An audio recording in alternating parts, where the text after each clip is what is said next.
കണിക്കൊന്നയും കൈനീട്ടവും പോലെ തന്നെ മലയാളികൾക്ക് വിഷു ആഘോഷങ്ങളിൽ ഒഴിച്ചുകൂടാനാകാത്ത ഒന്നാണ് കണി കാണുവാൻ പുഞ്ചിരി തൂകി നിൽക്കുന്ന ശ്രീകൃഷ്ണ വിഗ്രഹം.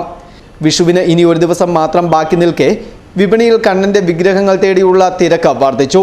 ഇത്തവണത്തെ വിപണിയിലെ പ്രധാന ആകർഷണം അന്യസംസ്ഥാനങ്ങളിൽ നിന്നുള്ള കലാകാരന്മാർ നേരിട്ടെത്തിക്കുന്ന വൈവിധ്യമാർന്ന വിഗ്രഹങ്ങളാണ്. മുൻവർഷത്തെ അപേക്ഷിച്ച് കൂടുതലും വൈവിധ്യമാണ് ഇത്തവണ വിപണിയിലുള്ളത്.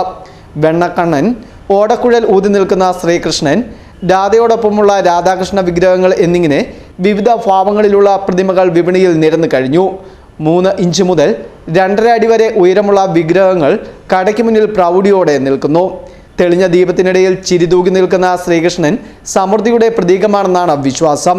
അതുകൊണ്ട് തന്നെ ഓരോ വർഷവും പുതിയൊരു വിഗ്രഹത്തിനായി മലയാളികൾ വിപണിയിൽ എത്താറുണ്ട്.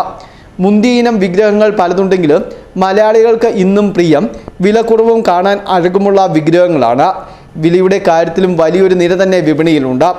മനോഹരമായി ചായം പൂശിയതും ആഭരണങ്ങൾ അണിഞ്ഞതുമായ വിഗ്രഹങ്ങൾക്കാണ് വിപണിയിൽ കൂടുതലും സ്വീകാര്യത ലഭിക്കുന്നത്.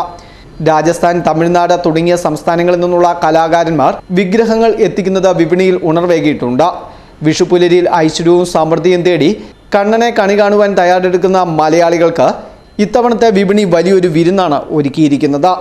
അവസാന നിമിഷത്തെ തിരക്ക് ഒഴിവാക്കുവാൻ നേരത്തെ മുതൽ തന്നെ വിപണികളിൽ വൻ ജനത്തിരക്കാണ് അനുഭവപ്പെടുന്നത്.